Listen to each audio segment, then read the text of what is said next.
Madam President, I've come to this floor several times over the past many years, and several times even recently, to talk about a bill that Senator Hassan and I have together that we've worked on very hard to end government shutdown threats forever. This whole conversation that's happening right now in Washington, D.C. about a government shutdown is not something that's always happened in our republic.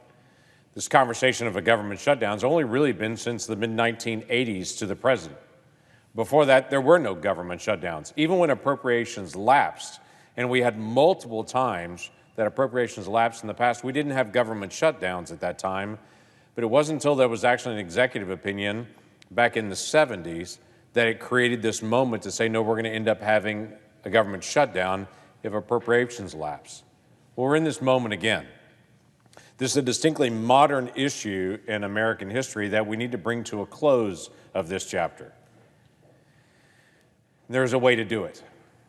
In conversations that we've had for years of how do we actually stop government shutdowns, there's been very partisan bills on both sides. And Senator Hassan and I sat down 5 years ago and said, let's just have a dialogue. How can we stop government shutdowns without having a partisan bill at the end of it? What would be a way to be able to fix this that both sides of the aisle could say, that's a good way to be able to end it? We had a very simple goal. In government shutdowns, do appropriation bills. Now, that shouldn't be a radical concept. That should be a head nod from everybody, quite frankly, in this room, to say, sure, we can agree to end government shutdowns and to do appropriation bills on time on it. Our simple idea was this. If you don't finish your work during class, you have to stay after class to finish your work. It's just not that hard. It's something all of us experienced growing up in school. If I can make it even simpler, when my older brother and I would get into an argument, my mom would put the two of us in a room and would say, you two guys have got to go in this room. Once you solve everything, then you can come out. That's the genesis of this simple bill. It says, if we don't have our appropriations work done, we're still arguing about appropriations. The government continues to function as it has in the past year, exact same budget line.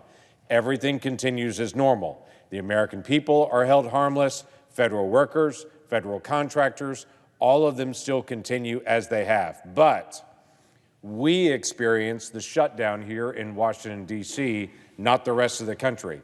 We would be in session 7 days a week. We could not move to bills other than the appropriation bills. So we are locked in a box to say if you haven't finished your appropriation bills, you have to stay overtime to finish those appropriation bills, and you can't move to something different than appropriation bills. You've got to be able to do those. But again, the American people wouldn't feel it. Federal workers wouldn't feel it. Federal contractors wouldn't feel it. We would.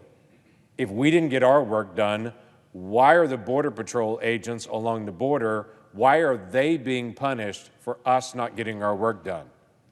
Because the Border Patrol agents, if we don't get this done, next week, they don't get a paycheck when they've been working overtime hours, managing 11,000 people a day coming across the border in chaos that is currently on our border. Those folks have been working as hard as they can, but because we haven't got our work done on the budgeting, now they don't get paid. Oh, but we're still asking them to go on the line and to risk their life for their country anyway.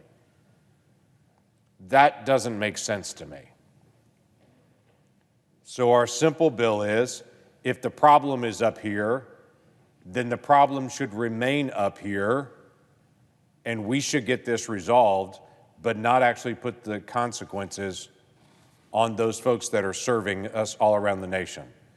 As I came through TSA flying back to D.C., as probably most of my colleagues did, coming back this week, TSA agents that I pass by every week, and we have great conversation as I pass by them in the airport every week. And as my bag is being checked, and as I'm going through the scanner like everyone else, the TSA agents were smiling at me saying, am I going to get a paycheck next week? It's not an unreasonable question for them. All they want to know is, I'm here defending the nation. Am I still going to get paid? Listen, right now on the border, right now, they're being absolutely overrun with people coming across the border.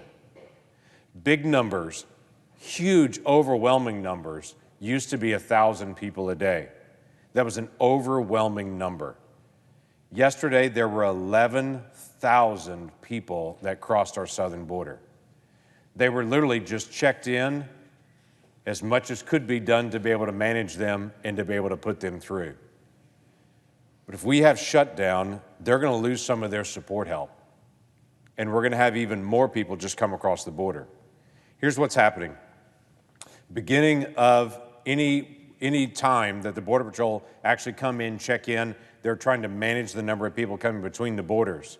With the numbers that are coming across right now, those Border Patrol agents that should be in the field, that should actually be monitoring what's happening with the movement of illegal drugs across our border, illegal weapons across our border, all the dynamics that are there from criminal elements moving across our border between ports of entry, they're not getting the opportunity to be able to chase those down because they're processing individuals.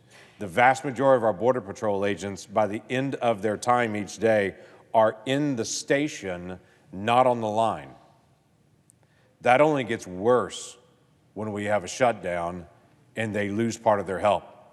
By the way, during a shutdown, non-essential is also declared the recruiting folks, which means we're not out there actively recruiting more agents to be able to join them, to be able to get more help.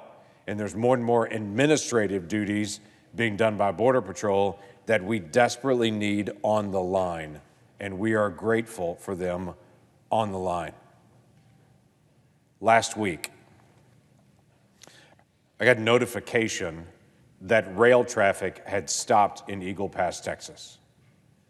Now, most folks don't even know about the truck and train traffic that happens around the country. They just know they go to the grocery store, they buy groceries, they go to the store and buy clothes and furniture. They just know it's there. But that's being moved by a truck driver. That's being moved by a rail very often. Last week in Eagle Pass, Texas,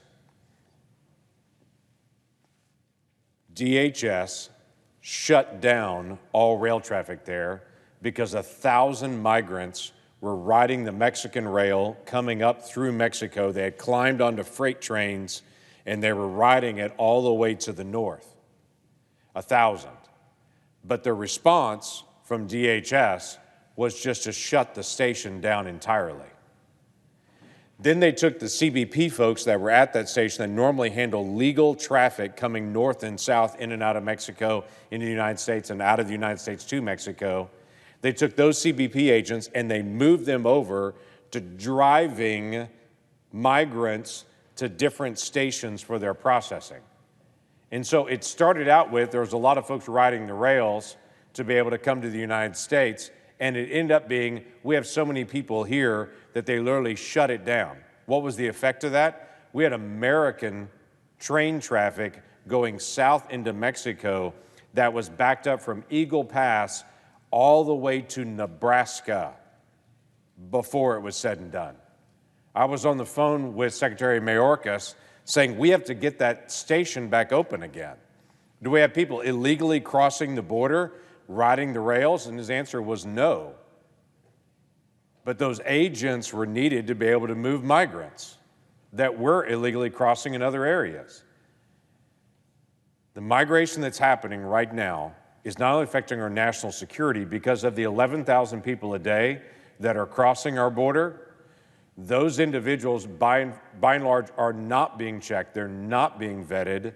We're checking to see if they're on the terror watch list. Many of them, we don't have a name or an ID or a reliable country of origin other than the one they just tell us is their name or tell us is their country of origin.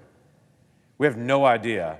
They're being quickly paroled into the country, awaiting a hearing that is often 8 to 10 years in the future.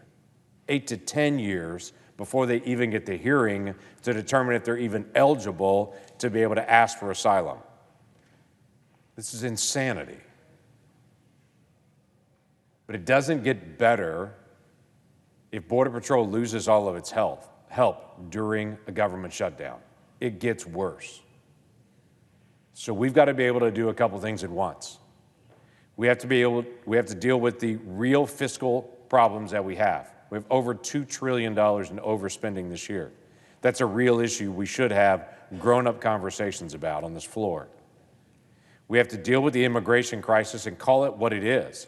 When 11,000 people a day illegally enter your country and members of this body just look the other way, that's a problem. And when there's a national security crisis based on it, and we have governors and mayors across the nation crying out to this body and saying, make it stop, they're not Republican and Democrat governors and mayors. They're just governors and mayors that are trying to manage their towns and their states. And they're saying, why isn't the federal government doing its job? The federal government has the responsibility for managing the border. Do it. And we've got to deal with the issue of government shutdowns. They hurt us more than help us. It spends more money than it saves. And it dramatically affects a lot of federal workers around the country who just want to be able to serve their neighbors or to be able to do law enforcement and actually get paid for it. And I hear some of my colleagues and others say they'll eventually get paid. You know what? That might be simple for some members in this body, that they're not worried about paycheck to paycheck.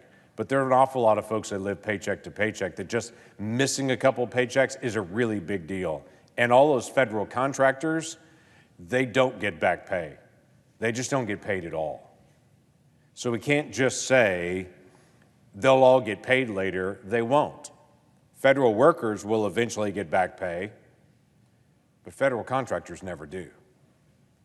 And it really hurts for them. And this shutdown is not their fault, it's ours. So Maggie Hassan and I just have a simple idea. Let's keep working on the problems, but let's not have a shutdown at the same time.